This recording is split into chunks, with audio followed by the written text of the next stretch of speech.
Let's turn our attention now to City. Manchester City, the defending champions, and another new boy who got, his debut goal, or goals as it were, and Erling Haaland scored both goals as Manchester City ran out winners. It was meant to be a difficult task against, West Ham at the Olympic Stadium, but it was relatively easy from City. Was that a title statement? No, that's just the first match. We can't say that's a title statement, Samson. Okay. We can't say that's a title statement. But of course, they did do well yesterday. They did. West Ham lost their space due to lack of concentration. Yes. And then Ilana, a fantastic striker. He didn't mean any word, and he didn't mean anything, just to make a statement to his employers that look, I'm here and I'm here for good. Also to some other teams in the Premier League that look, the Giant is here and the Giant is here to succeed. That's the statement he made with his team. But for the team in particular, yes, the match they played is not a statement. That of course they win the Premier League again. It's just the first game, so we'll begin to look at how matches pans out in the coming weeks. Okay.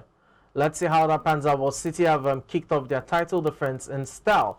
It seemed that started on a very terrible note. Not surprising to many considering the task ahead. Is Manchester United at Old Trafford losing to Brighton and Hove Albion. For Brighton and Hove Albion, it's a historic win. It's their first win at Old Trafford. But for United, the Erik ten Hag era didn't start well. What went wrong for United in that match, really? There were 2 goals down at some point. Yes.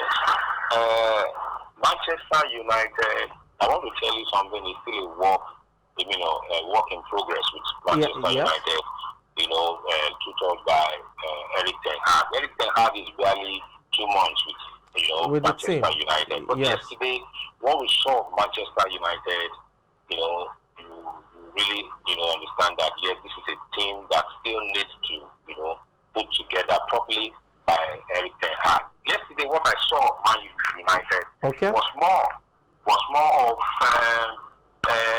lack of determination. I don't know. Okay. Because I could see that in Rashford. I saw that in what's his name, Harry Maguire. Was it Harry Maguire? Harry Maguire. A whole lot of them. There was this lack of determination that yes, let us make statement, let us impress the new manager and all of that. But then the new manager also, I want to understand one thing that he did wrong. He shouldn't have, bench Cristiano Ronaldo. Cristiano Ronaldo would have given more fight to the attack, would have given more fear to the attack, and would have also encouraged the boys to play well. But then yesterday also, McTominay and Fred. Yes. These are not players that would help Manchester United, if you ask me. So no wonder they are talking about Freddie de Jong. Yes. That will come in, but yesterday they lost because they didn't do well. Okay, quickly, you said they shouldn't have benched Ronaldo, but according to him, it's because Ronaldo is not fully fit. I mean, he only joined pre-season last week, so according to Ten Hag, Ronaldo is not fully fit to start. Do you question the rationale behind playing Christian Eriksen as a false 9 in the game, rather than deploying him to his favorite position in the midfield and possibly playing Rashford up front?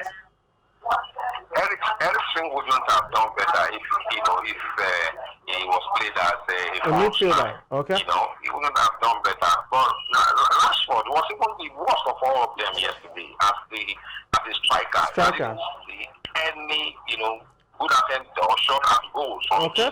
And he's the striker. So, be that as it may, you would also understand that Christian Eriksen did all he could, but the things were not just, the spaces were not just being covered, the spaces were not just being made use of, and no wonder there were two goals down at some point, and later, they came to just rescue the number by half. Okay. Well, for the Red Devils, they will be hoping that the season yields at least European football, but the task ahead or at the hands of Erik ten Hag is definitely a difficult one. Let's see how that pans out during the course of the season. We'll have to wrap up the show now due to time constraints. Thank you so much, Godwin, for being on the show this afternoon. Thank you for having me, Samson. Thank you so much. And let's delve into it, starting with the Premier League. That's where the action was over the weekend. The French League all started as well, but hey, for so many people, they term it the Farmers League. I don't think so, but Lionel Messi is there, and then PSG won convincingly. Neymar also, playing brilliantly. But the focus is definitely on the Premier League. I will start with the defending champions, Manchester City. It was meant to be a difficult game, but at the end of the day, Erling Haaland showed quality, and that made it count. But let's start with Liverpool now. Godwin. Liverpool played on Saturday, a day before Manchester City. Against Fulham, it was meant to be relatively easy, but Liverpool stumbled, dropping 2 vital points in the title race. What do you make of it? Something. Yes? The Fulham team, I tell you, I didn't expect what Fulham did that day. If you watch that match very closely, they were fitter than Liverpool. Right, yeah. They were much fitter than Liverpool. I saw Liverpool players falling like pack of cards on the field. I never expected them to do that. Yes. But of course, I looked at Fulham. Fulham started the season much earlier than Liverpool did. But I tell you something, the Fulham boys, they are determined and they have come to the Premier League to have the world listen to them and listen to them very well. Okay, you think it's 2 points dropped for Liverpool in the title race against City? Well, of course, Liverpool will be in the title race. It's not a team that you can show overside. They still have the finesse, they still have the panache to remain a top contender. Liverpool, they are not pretenders, they are contenders, if you ask me. When it comes to the 100 meters and 200 meters at the ongoing Commonwealth Games, which ends today, and for favor of Philly, she was able to finish second, but that hasn't dampened the mood when it comes to the Nigerian camp, as the records are tumbling in for Nigerian athletes, from Tobi Amusan, who stormed to gold medal at the hurdles and also recorded a Commonwealth Games record, to Ese Brume, who also leaped to a Commonwealth Games record. Right there, talking about the long jump category. It's gold medals for Nigeria, and this is the most successful outing when it comes to Commonwealth Games in Nigerian history.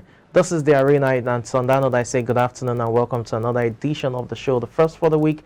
More importantly, it is the first when it comes to, the football season beginning properly, talking about European football, and we had so many matches over the weekend. All of these and more we'll definitely review on the show this afternoon. I'm Samson Olede, and welcome to the show once again.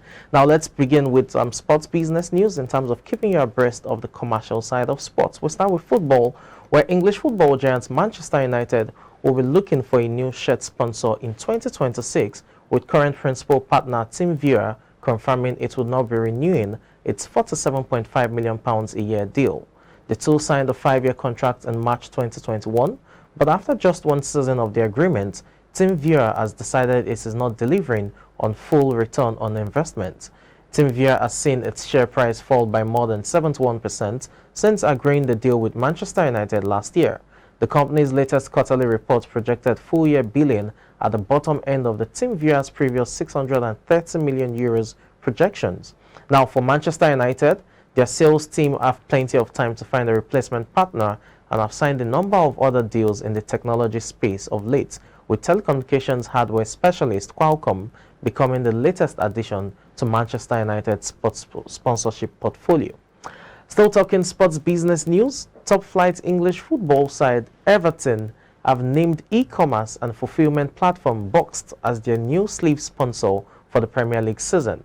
The deal will see the Boxed Live logo appear on the shirt sleeves of Everton's men's and women's and under-21 teams from the start of the 2022-2023 season.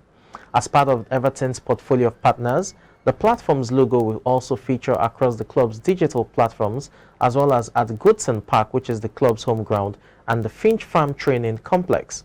Boxed, whose technology platform allows consumers to choose a suitable home heating package via their mobile phone or laptop, is Everton's first sleeve sponsor since their deal with video game developer Rovio ended in May 2020. The agreement was reportedly worth more than £1 million per year. Now, financial terms of the Boxed deal were not disclosed, but the agreement ends a lengthy search for a sleeve sponsor for the Toffees, who were the only Premier League club not to fill the inventory for the 2021-2022 season. Now, let's move away from there and talk about sports memorabilia. And in 1908, Honus Wagner became the first baseball player to make a $10,000 salary. Now his card is breaking another record at a slightly higher amount. A T206 Wagner card, perhaps the most revered among all sports cards, has just sold for a record $7.25 million through a private sale run by Goldin. The sale breaks the previous record for an individual trading card of $6.6 million, also a 2206 Wagner card. There are fewer than 50 authenticated T206 Wagner cards in existence, according to Goldin. Now, the record may not last long, as mint condition 1952 Topps Mickey Mantle card, purchased in 1991 for $50,000, is currently up for auction at Heritage Auctions. The bidding was up to $6.1 million as of Friday, and the auction ends on the 27th of August, with many expecting it to top $10 million. Now, the sports memorabilia market is estimated by Market Decipher to be $26.1 billion as of 2021, with trading cards accounting for around $12.5 billion of that sum. That's about the latest sports business news making the rounds. We go on another break. When we return, I'll be introducing my guest to you. I won't be talking about the Commonwealth Games. Please to stay with us.